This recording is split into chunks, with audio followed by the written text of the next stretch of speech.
Nakakalimutan nyo yung ano nyo boundaries nyo Kakalimutan nyo yung boundaries nyo. Una sa lahat, hindi nyo kami binabayaran dito para magtau-tauhan at gawin yung robot at gawin yung katatawanan sa harapan. Pangalawa, hindi ako nag-board exam para lang hindi irespeto ng mga katulad nyo. Wala pa lamang nararating sa buhay. Ang kakapal ng mga mukha nyo.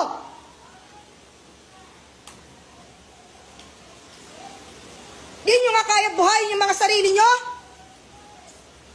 Di kayo marunong rumispeto?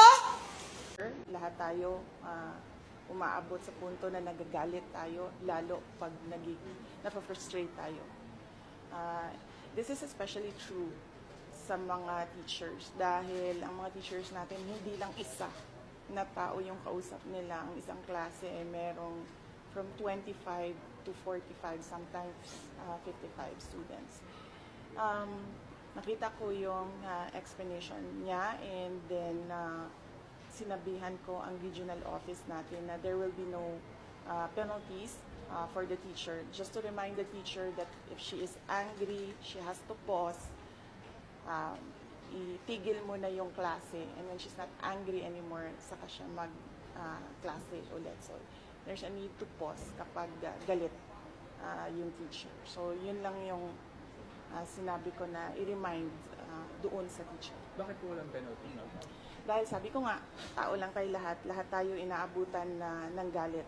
Ang dapat natin maintindihan ay kung anong gagawin natin kung tayo ay galit na. And that is why pinasabihan ko yung teacher, tumigil muna siya kapag galit na siya. Pag hindi na siya galit, saka siya magklase. Ang policy po ba?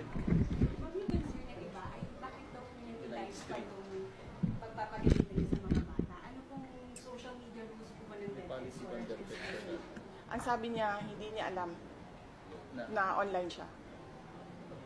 Pero ang sabi daw, nakaharap sa kanya mismo yung camera. Yes, opo. Oo. Hindi niya alam na naka-online siya.